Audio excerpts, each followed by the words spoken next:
what are some of the things that still hold women back from those positions of power in the workplace? There's a couple of things and barriers, and there's a lot of things we can talk of on a both individual and structural basis. I'm going to talk with a little bit about the structural basis. It starts even with assignment systems. And people come in and they get assignments and they work with some high-profile people, and some people like to work with people who look like them. And it's an unconscious bias, but it has a broad impact. And so, you know, you might want to work with the other Irish guys rather than me or someone from Jamaica. And you know, because when you work with them, it's very easy. You have the same background. And so what happens in this through the assignment system, people get to know people like them, and they get them better assignments. And those better assignments and relationships are how you advance. So you start with sort of that, and none of it is intentional. So some firms in London have actually put in some more neutral electronic assignment systems, and they've seen women's bonuses go up dramatically. But one of the things you also want to think about are things like feedback. Women tend to get feedback on confidence and communication style.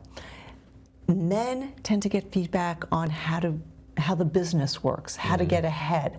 And that's a very different thing. And again, it's not intentional, but it does have an impact. And that's why you also have to look at performance assessments and how people are discussed. There are these places where unconscious bias comes in, and it does have an impact. And then on a personal level, I think the male leadership style has been upfront so much that it's hard now and then when you see a woman doing it, and sometimes we have tightropes, like, you know, if you're either too soft-spoken or you might be aggressive or the B word. You know, it's a very different thing. So you're on this tightrope. Am I being too passive or am I being this? And there's a lot of judging going on. So I think we're seeing a lot of progress. We're seeing some progress, not enough, in women getting higher roles, both in legal and otherwise. But the other thing that people haven't really dug into is the compensation. So even though we're getting the titles in a better way, and we have some room to go, when you look at the underlying comp, there's still a dramatic difference. And I think some states are putting in laws on that. So, what are some other ways that you see it working positively, some changes you've seen happen from even 10, 20 years ago? I think there's a lot more male allies out there.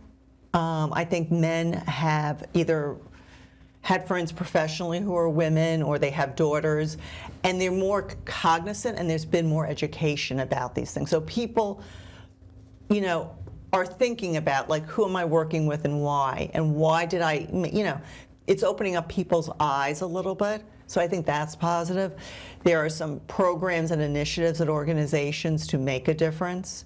And that's why I said a lot of times I'm brought in by organizations to help women think about these things and how they you know, how the voice in their head might be impacting, you know, what they take, the steps that they take. I mean, there was a study, has to do with medical students, not lawyers, but where the medical students, you know, they do the rounds, and like the head doctor sort of throws out a question, and if they're really, one or two jump. When they found out women were not answering the questions, and it wasn't that they didn't know the answer, they just didn't like raising their hands.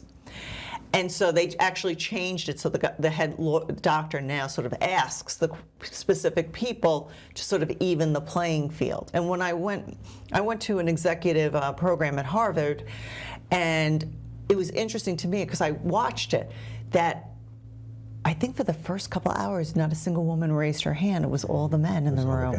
And like, I didn't either, but part of me was also just looking to see. But it's interesting that there are some of these. The way that we approach the world is very different too.